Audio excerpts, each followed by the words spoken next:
In this video we will discuss about B.Ed second counselling. तो जैसा कि आपको पता है कि B.Ed फर्स्ट काउंसलिंग जो है उसका सीट अलॉटमेंट लेटर जारी हो चुका है और एडमिशन प्रोसीजर लगभग 26 तारीख तक चलने वाला है। तो उसके बाद की जो काउंसलिंग होगी तो आज हम इस वीडियो में उसके बारे में बात करेंगे। तो अब सवाल आता है कि अगर सेकेंड काउंसलिंग होगा तो वो कब से शुरू होगा। तो उसका डेट कुछ ऑफिशियली नोटिस आता नहीं है रांची यूनिवर्सिटी की तरफ से, तो जो न्यूज़पेपर में आता है वही ऑफिशियल करार दिया जाता है। तो न्यूज़पेपर की माने तो 28 दिसंबर 2022 से 2 जनवरी 2023 तक सेकेंड काउंसलिंग की प्रक्रिया होगी। अब इसमें भाग कितने CML तक के बच्चे ले सकते हैं, तो उस पेपर में कहा गया था कि CML रैंक 20,000 के अंदर जो बच्चे हैं वो इस काउंसलिंग में भाग ले सकते हैं। अब सवाल ये उठता है कि 13,600 के बाद से 20,000 या फिर पहले से एकदम 20,000 तक। तो इसकी घोषणा अब तक नहीं की गई है, जो कि धीरे धीरे आपको अपडेट किया जाएगा। अब इस काउंसलिंग में एक और सवाल आता है कि कुछ सीट्स तो फर्स्ट काउंसलिंग में बुक हो चुकी हैं, अब कितनी सीटें बची हैं। तो वैसे हम जानते हैं कि कुल सीट 13,600 होती है B.Ed में।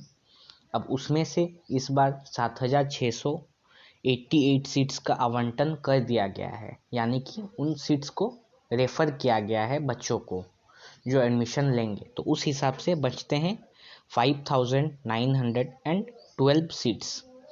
तो वैसे भी कुछ बच्चे होंगे जिन्हें की सीट आवंटन के बाद भी वे एडमिशन नहीं लेंगे, तो उस हिसाब से हम उनका 500 सीट और जोड़ के चलते हैं, तो कुल मिला के लगभग 6,500 से 7,000 के भीतर कुछ सीट्स रहने वाली हैं सेकेंड काउंसलिंग के लिए। अब काउंसलिंग फ़ी जो है वो हर एक काउंसलिंग का अलग अलग होता है, तो इस काउंसलिंग में भी वे बच्चे पार्टिसिपेट कर सकेंगे जो कि काउंसलिंग फ़ी पे करेंगे 600 रुपये का। सीट मैट्रिक्स जो है वो रांची यूनिवर्सिटी की तरफ से एक वेबसाइट आएगी, उसमें सभी कॉलेजेस के सीट वैकेंट जो रहेंगे उसको बता दिया जाएगा। और इस काउंसलिंग में ज़्यादातर सीटें जो होंगी वो रिजर्व्ड सीट होंगी, क्योंकि सबसे पहले ओपन सीट को फिल किया जाता है। तो ओपन सीट में जनरल के काफ़ी सारे सीट चले जाते हैं, तो बाद बाकी जो सीट्स बचती हैं वो ज़्यादातर रिजर्व्ड सीट रहती हैं।